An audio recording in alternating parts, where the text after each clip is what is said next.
ایک دن حضور سیر کرتے ہوئے باہر تشریف لے گئے۔ وہاں ایک قافلے نے پڑاؤ کیا ہوا تھا اور ان کے وہاں اونٹ چل رہے تھے۔ ایک سرخ رنگ کا اونٹ حضور کو پسند آ گیا۔ قافلے والوں سے کہا کہ بیچتے ہو؟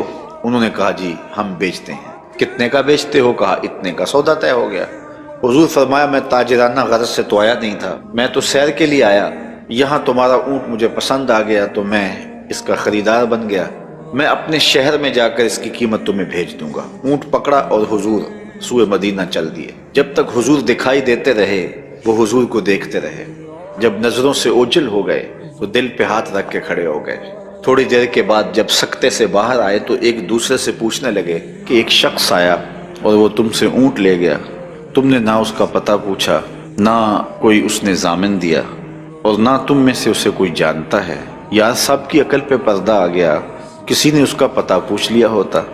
ایک بولا یار جب وہ بات کرتا تھا اس کے منہ سے پھول جھڑتے تھے۔ دوسرا کہنے لگا جب وہ مسکراتا تھا تو سامنے والے پہاڑوں پہ عکس پڑتا تھا۔ ایک کہنے لگا میں تو اس کی آنکھیں ہی دیکھتا رہ گیا۔ کہا جو بھی ہوا تم اس کے حسن میں کھو گئے اور وہ اپنے حسن کا جادو جگا کے قیمتی اونٹ ہتھیا کے لے گیا۔ تو جب انہوں نے یہ بات کہی تو امام زرقانی لکھتے ہیں کہ اب تک خاموش بیٹھی قافلے کے سردار کی بیوی نے خیمے کا پردہ سرکایا اور ان سے مخاطب ہو کے کہا خبردار اس کے خلاف کوئی بات کی، اللہ کی قسم میں نے ایسا شخص دیکھا ہے کہ جس کا چہرہ چاند کا ٹکڑا ہے، خبردار اس کے خلاف کوئی بات کی، اس کی ضمانت میں دیتی ہوں، اگر وہ قیمت نہ دینے آیا تو قیمت مجھ سے وصول کر لینا۔ انہوں نے کہا اچھا تو اسے جانتی ہے؟ کہا واللہ میں بھی اسے نہیں جانتی۔ تو کہا پھر ضمانت کس بات کی دے رہی ہے؟ کہا جب تم سودا کر رہے تھے میں نے خیمے کی اوٹ سے اس کا چہرہ دیکھا تھا، اور جس کا چہرہ اتنا سونا ہو وہ جھوٹ بول ہی نہیں سکتا۔ کچھ دیر گزری، حضور علیہ السلام کے فرستادہ اشخاص حاضر خدمت ہو گئے۔